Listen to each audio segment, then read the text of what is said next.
आज सावन का पवित्र दिन है। आप सभी को बहुत बहुत बधाई और शुभकामनाएं। माता रानी महादेव आपके जीवन में खूब सारा अखंड सौभाग्य आपको दे, मनचाहा प्रेम दे, यही प्रार्थना करते हैं। आज की वीडियो 7वें अध्याय पर आधारित है जो स्वयं महादेव अपने शिव भक्तों को सुनाते हैं।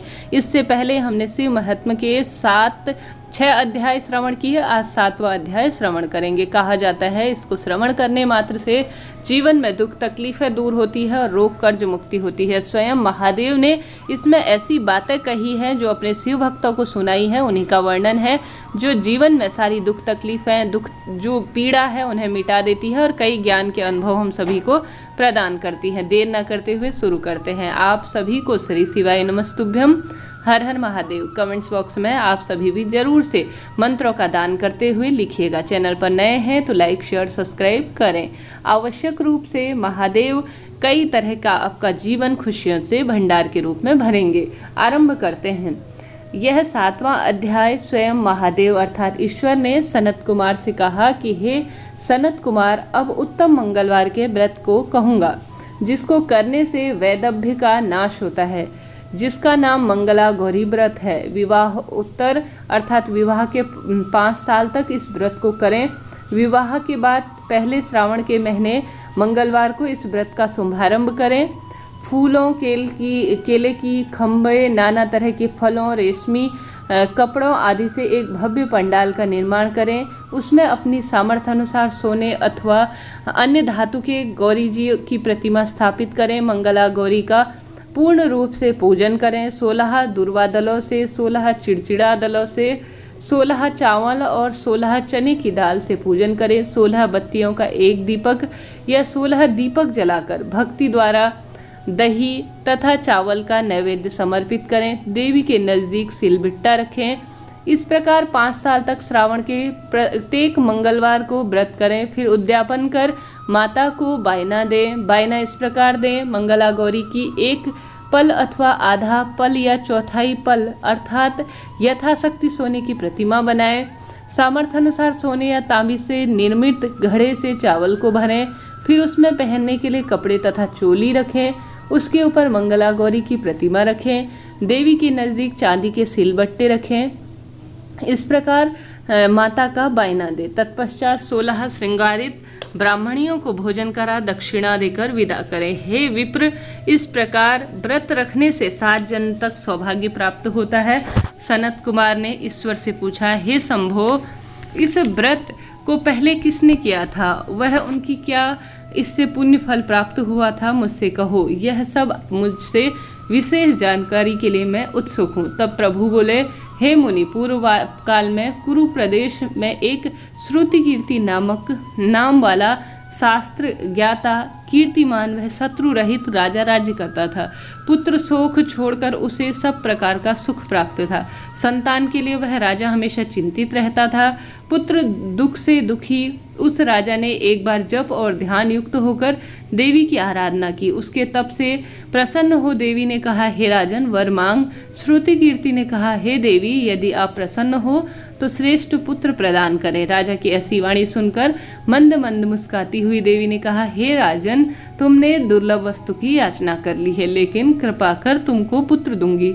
हे राजेंद्र, तुम्हारा पुत्र अत्यधिक कुड़ी होगा, लेकिन 16 साल से अधिक नहीं जिएगा। और यदि सुंदरता और विद्या विहीन पुत्र चाहते हो तो वह पुत्र बहुत लंबे समय तक जीवित रहेगा। देवी की वाणी सुनकर राजा चिंता करने लगा।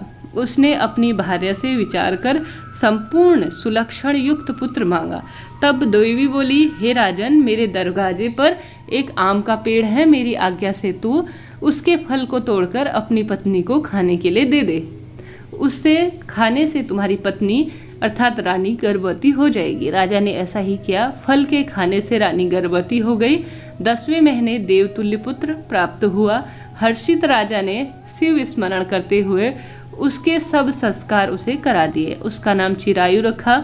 जब वह 15 साल का होकर 16वीं साल में लगा तो सपत्नी राजा को चिंता होने लगी।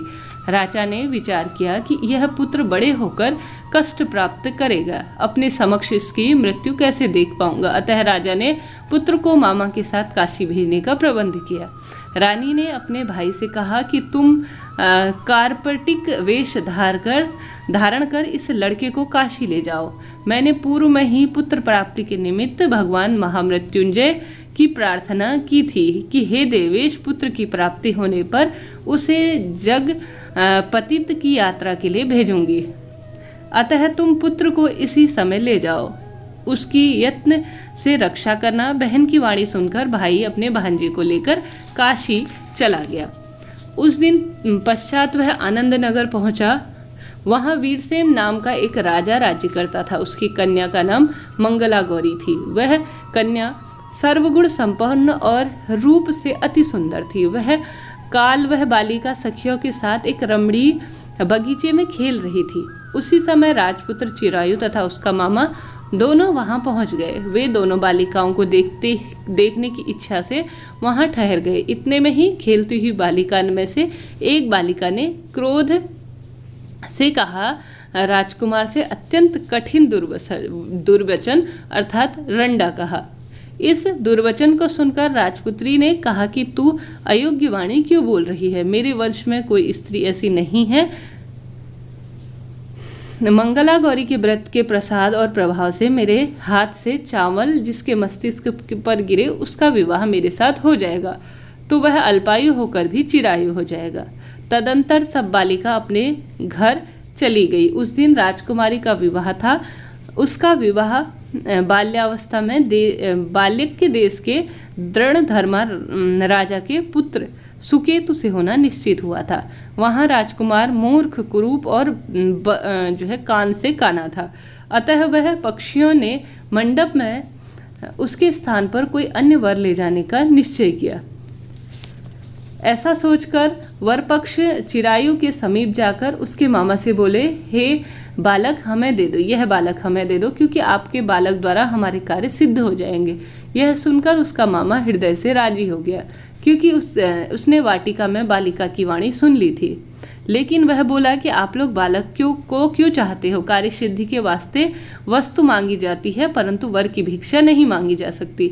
परंतु फिर भी आप लोगों के गौरवार्थ में बालक को देता हूँ।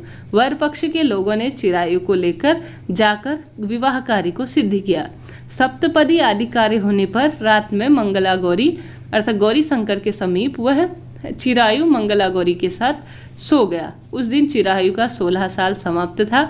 अतः रात को सांप के रूप में काल वहां आया। दैवयोग से उसी समय राजकन्या उठी। वह सर्प को देखकर भय से कांपने लगे। फिर उसने धीरता से सांप की पूजा की, पीने को बहुत सारा दूध दिया और प्रार्थना की कि मैं उत्तम व्रत करूंगी, मेरे पति चिरंजीवी हो जाए। ऐसा कीजिए। उसी समय सांप करमंडल से प्रवेश कर गया। राजकन्या ने अपनी चोली से उस करमंडल का मुख बांध दिया। तदंतर उसके पतिदेव अंगड़ाई लेते हुए उठे और बोले, हे प्रिय, मुझे भूख लग रही है। यह सुनकर राजकन्या खीर, लड्डू आदि लाकर पति को दे देती है। चिरायु ने प्रसन्न चित्त होकर भोजन किया। हाथ धोते धोते जब चिरायु के हाथ से अंगूठी गिरी और वह पान खाकर फिर सो गया। वह राजपुत्री कमंडल को फेंकने गई, लेकिन विधि के विधान से उस कमंडल से सर्प के स्थान पर एक चमकता हुआ हार आ गया।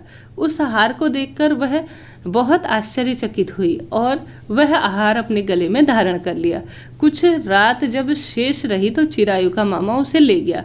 चिरायु के जाने के बाद वरपक्षी सुकेतु को ले आए। मंगला गौरी ने जब उस सुकेतु को देखा तो वह कहने लगी कि यह मेरा स्वामी नहीं है। सभी वरपक्ष के लोग यह सुनकर बोले, यह क्या कह रही हो? यदि कोई पहचान हो तो कहो। मंगला गौरी ने कहा, जिसने मुझे रात में नवरत्न जड़ित अंगूठी दी, वह अंगूठी में डालकर पहचाना। आप इसे पहचान करो। रात में पतिदेव ने जो हार मुझे दिया, उस हार की सौंदर्यता कैसी है यह भी कहो।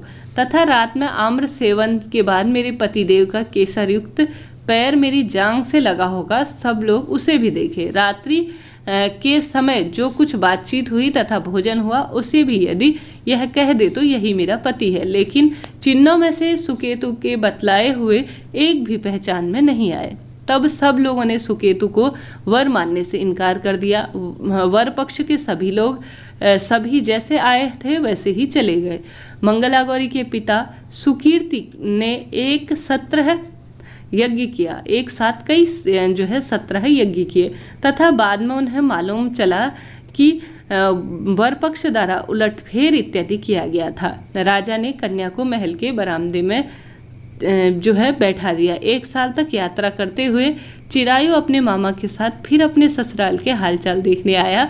जब मंगला गौरी ने चीक के भीतर से अर्थात जहां बरामदे पर वह बैठी थी उसे देखा तो प्रसन्न हो गई। अपने माता पिता से कहा कि मेरे पति आ गए हैं। राजा ने पूर्व में कही हुई सारी बातों को पहचान लिया और अपनी पुत्री को चिरायु को सौंप दिया। शिष्ट लोगों के साथ राजा ने विवाह उत्सव कर वस्त्र इत्यादि अश्व, हाथी, घोड़ा और बहुत सारी सेना देकर चिरायु तथा मंगला गौरी को विदा किया। चिरायु ने अपनी पत्नी वह मामा तथा सेना के साथ अपने नगर पहुंचा।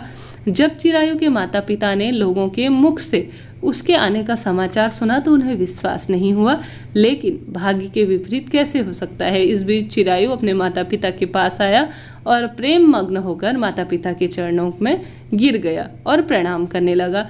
मंगला गौरी ने भी अपने सास ससुर को प्रणाम किया। माता पिता अपने पुत्र और पुत्रवधू को देखकर अत्यंत प्रसन्न हुए। सास ने पुत्रवधू को अपनी गोद में बैठाकर सब बात पूछी। मंगला गौरी ने श्रेष्ठ व्रत, महात्मा और सब इतिहास जो हुआ था उसके साथ बातें, वह सारी बातें उसे बता दी और सब अपनी शिव भक्ति की बात कह दी। शिव जी बोले, हे सनत कुमार, यह मंगला गौरी व्रत आपसे कहा, इसे जो भी सुनेगा, जो कीर्तन करेगा, विधि विधान से इसकी पूजा आराधना करेगा, सब मनोरथ उसके सिद्ध हो जाएंगे।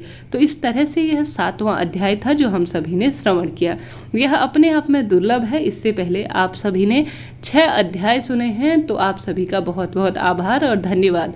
आगे चल के भी आप सभी अन्य कथाओं का श्रवण करेंगे। सुबह के समय मैं आप सभी तक शिव पूजा की और यह शिव महात्म्य की, श्रावण महात्म्य की विशेष वीडियो पहुंचाने का प्रयास करती हूं। आप सभी भी इनकी रुचिकर कहानी और इनसे संबंधित बात जानना चाहते हैं, अपने ज्ञान में वृद्धि करना चाहते हैं, जो स्वयं महादेव द्वारा की गई हैं, आप सभी कृपया कर चैनल को लाइक करें, शेयर करें, सब्सक्राइब करते हैं। मिलते हैं इसी तरह की रोचक जानकारी के साथ। हर हर महादेव।